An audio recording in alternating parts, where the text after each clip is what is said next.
Assalamualaikum warahmatullahi wabarakatuh. Nama saya Halimatun Sadiah. Saya akan menjelaskan tugas strategi pembelajaran. Yang pertama ada prinsip belajar. Belajar merupakan bagian dari perkembangan peserta didik, dan belajar terjadi karena adanya perkembangan setiap individu.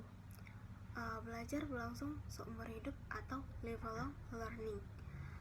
Keberhasilan belajar dipengaruhi oleh beberapa faktor bawaan, seperti lingkungan, kematangan, serta usaha dari setiap individu itu sendiri secara aktif. Belajar yang terencana dan disengaja menuntut motivasi yang tinggi.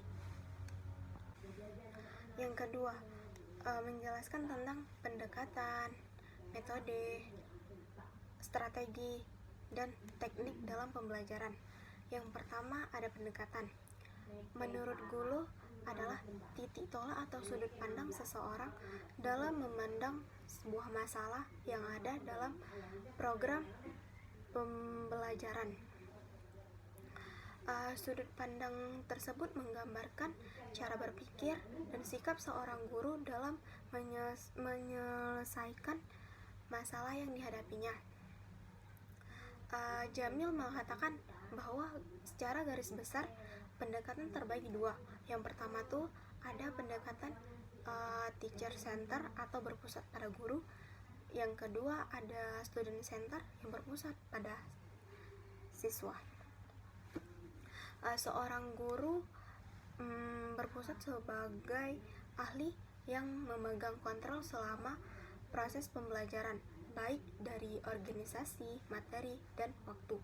Guru bertindak sebagai pakar yang mengutarakan pengalamannya secara baik sehingga dapat menginspirasikan peserta didik.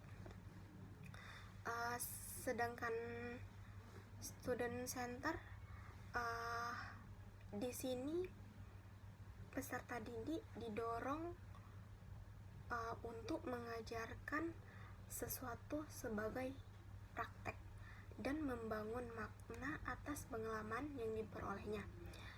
Di sini guru hanya sebagai motivator dan fasilitatornya saja. Yang kedua, metode. Menurut Jamil adalah cara kerja yang bersistem untuk memudahkan guru melaksanakan suatu kegiatan untuk mencapai tujuan yang ditentukan. Dasarnya memetode ini merupakan cara yang digunakan dalam proses belajar mengajar yang bertujuan untuk mempermudahkan pencapaian pembelajaran. Nah, ada beberapa metode yang digunakan oleh pendidik, diantaranya yang pertama ada metode ceramah, diskusi, simulasi, debat, dan lain sebagainya. Nah, guru sering menggunakan metode ceramah dan diskusi. Kalau di SD tuh biasanya jarang menggunakan metode debat atau simulasi. Ketiga, strategi. Strategi pembelajaran adalah suatu pembelajaran yang harus dikerjakan guru dan siswa agar tujuan pembelajaran dapat dicapai secara efektif dan efisien. Strategi pembelajaran tersebut mencakup praktik-praktik khusus yang digunakan untuk mencapai suatu tujuan pembelajaran. Dalam konteks pendekatan sistem pembelajaran, strategi berkaitan dengan cara penyajian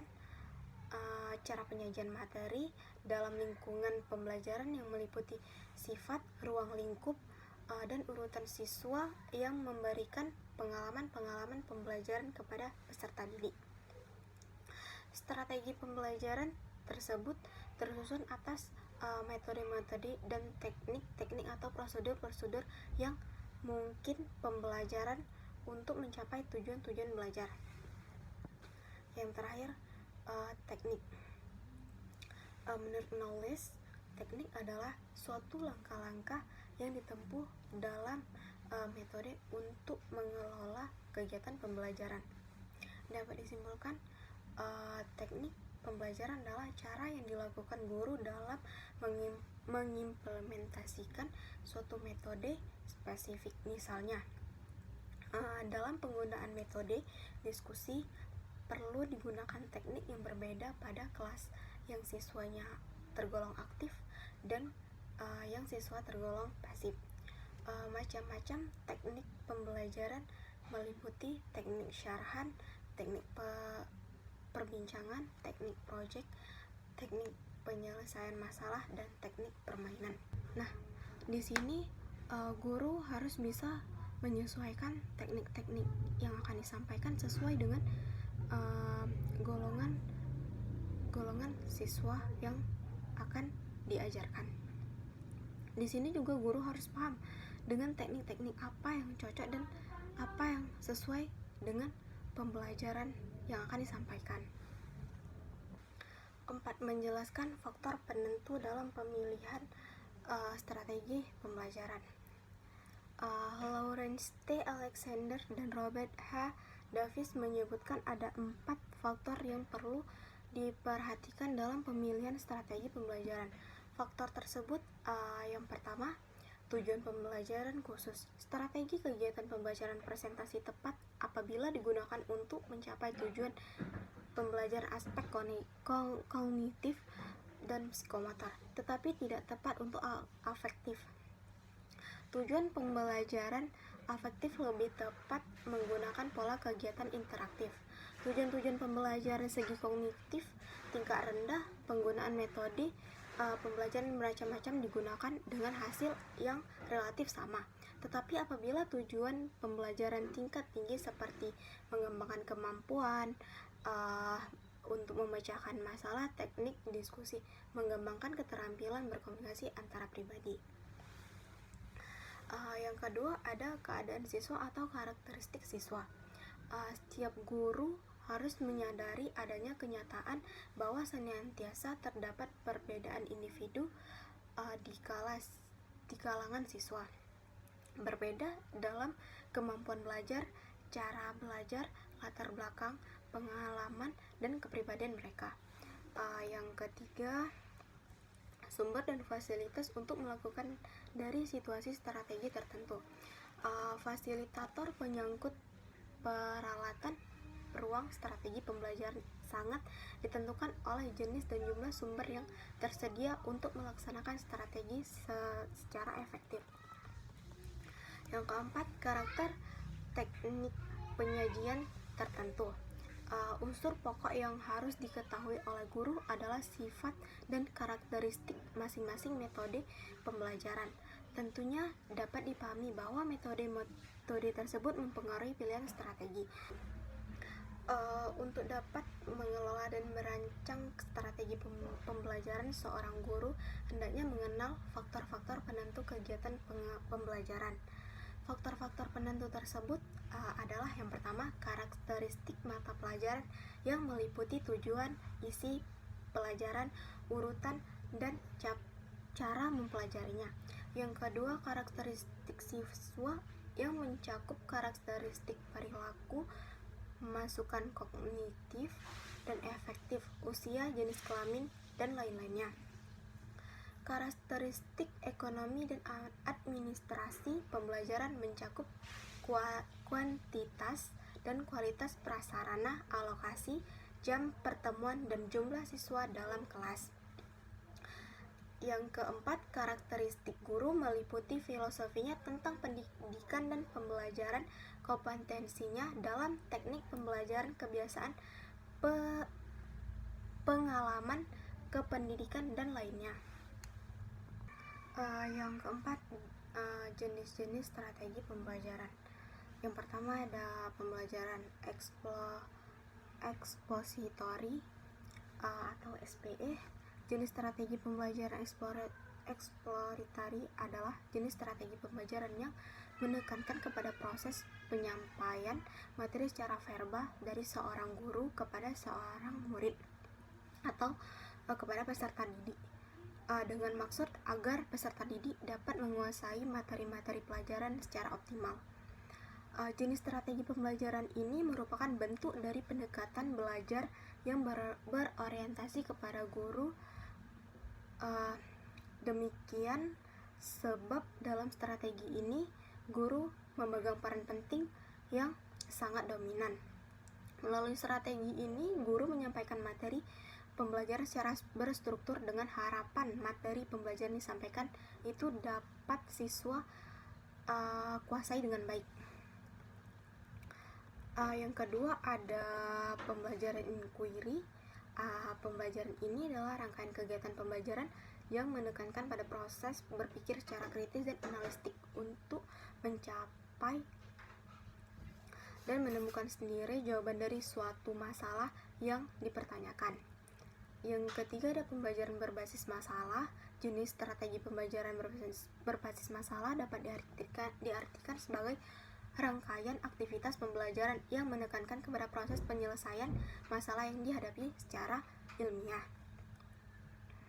Yang keempat, peningkatan kemampuan berpikir. Jenis strategi pembelajaran peningkatan kemampuan berpikir merupakan strategi pembelajaran yang menekankan kepada kemampuan berpikir siswa dan menempatkan model pembelajaran ke dalam bagian model pembelajaran. Yang kelima, pembelajaran kooperatif. Jenis strategi pembelajaran kooperatif merupakan strategi pembelajaran kelompok yang akhir-akhir ini menjadi perhatian dan dianjurkan para ahli pendidikan untuk digunakan salah satu strategi dari model pembelajaran kelompok. Pembelajaran kooperatif ini pembelajaran dengan menggunakan sistem kelompok atau tim kecil, yaitu antara 4-6 orang yang mempunyai latar belakang kemampuan akademik. Model pembelajaran kelompok ini merupakan rangkaian kegiatan belajar yang dilakukan oleh siswa dalam kelompok-kelompok tertentu untuk mencapai tujuan pembelajaran yang telah dirumuskan. 5. Karakteristik proses belajar siswa SD. Karakteristik siswa merujuk kepada ciri-ciri khusus yang dimiliki oleh siswa, di mana ciri-ciri tersebut dapat mempengaruhi tingkat keberhasilan pencapaian tujuan belajar. Karakteristik siswa merupakan ciri khusus yang dimiliki oleh masing-masing siswa, baik sebagai individu atau kelompok sebagai pertimbangan guru dalam proses peorganisasian pembelajaran. Yang keenam, tahap perkembangan siswa sekolah dasar dipandang dari aspek yang pertama, aspek perkembangan fisik. Perkembangan fisik atau tubuh manusia merupakan sistem organ yang kompleks dan sangat mengagumkan. Cullen dan Thomson mengemukakan bahwa perkembangan fisik individu meliputi 4 aspek. Yang pertama ada sistem saraf yang sangat mempengaruhi perkembangan kecerdasan dan emosi. Yang kedua ada otot-otot yang mempengaruhi perkembangan kekuatan dan kemampuan motorik. Yang ketiga kelenjar endokrin yang menyebabkan munculnya pola-pola tingkah laku baru seperti pada usia remaja berkembang perasaan senang untuk aktif dalam suatu kegiatan yang sebagian anggotanya terdiri atas lawan jenis. Yang keempat, struktur fisik atau tubuh yang meliputi tinggi, berat, dan proporsi. Maka kanak-kanak awal atau early childhood. B. Perkembangan sosial. Dasar untuk sosial pada anak-anak diletakkan dengan meningkatkan hubungan antara dengan teman-teman sebayanya dari tahun ke tahun. Anak-anak tidak hanya lebih bermain dengan anak-anak lain, tetapi juga lebih berbicara. Jika anak-anak menyenangi hubungan dengan orang lain meskipun hanya kadang-kadang saja, maka sikap terhadap kontak sosial mendatangkan lebih baik daripada hubungan sosial yang sering tetapi sifat hubungannya kurang baik. Yang C, perkembangan bahasa.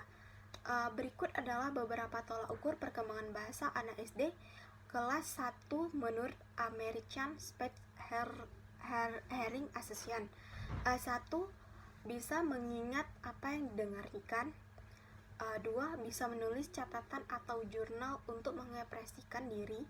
Yang ketiga, mengikuti perintah yang terdiri dari 2-3 tahapan. Yang keempat, konsisten mengikuti topik pembicaraan dan bergantian bicara dengan lawan bicara. Yang kelima, tidak ada lagi huruf yang tertukar saat bicara atau menulis. Yang keenam, mengenal 1000 sight word atau membaca kata yang sering digunakan tanpa mengeja.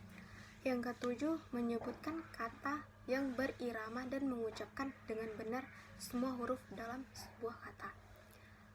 Yang D, perkembangan kognitif. Kognitif artinya kemampuan berpikir, kemampuan menggunakan otak. Berkembang kognitif berarti perkembangan anak dalam menggunakan kekuatan berpikirnya. Dalam perkembangan kognitif, anak dalam hal ini otaknya mulai mengembangkan kemampuan untuk berpikir, belajar, dan mengingat. Dunia kognitif anak pada usia ini adalah kreatif, bebas, dan fantastis. Imajinasi anak berkembang sepanjang waktu dan pemahaman mental mereka mengenai dunia menjadi lebih baik. Pada tingkat ini, anak sudah dapat meningkatkan penggunaan bahasa dengan menirukan perilaku orang dewasa. Yang E, perkembangan ekspresif. Ekspresif adalah kemampuan yang dimiliki untuk mengungkapkan apa yang menjadi keinginannya. Untuk mengembangkan bahasa yang bersifat ekspresif ini, seorang anak memerlukan cara yang sesuai dengan tahap perkembangannya dengan memperhatikan faktor-faktor yang mempengaruhi pribadi anak tersebut. Yang F, aspek-aspek inteligensi. Inteligensi didefinisikan sebagai kemampuan menyesuaikan diri dengan lingkungan atau belajar pengalaman, di mana manusia hidup dan berinteraksi di dalam lingkungannya yang kompleks, sehingga memerlukan kemampuan untuk menyesuaikan diri dengan lingkungannya. Baiklah, sekian dari penjelasan saya. Lebih dan kurang saya mohon maaf. Assalamualaikum warahmatullahi wabarakatuh.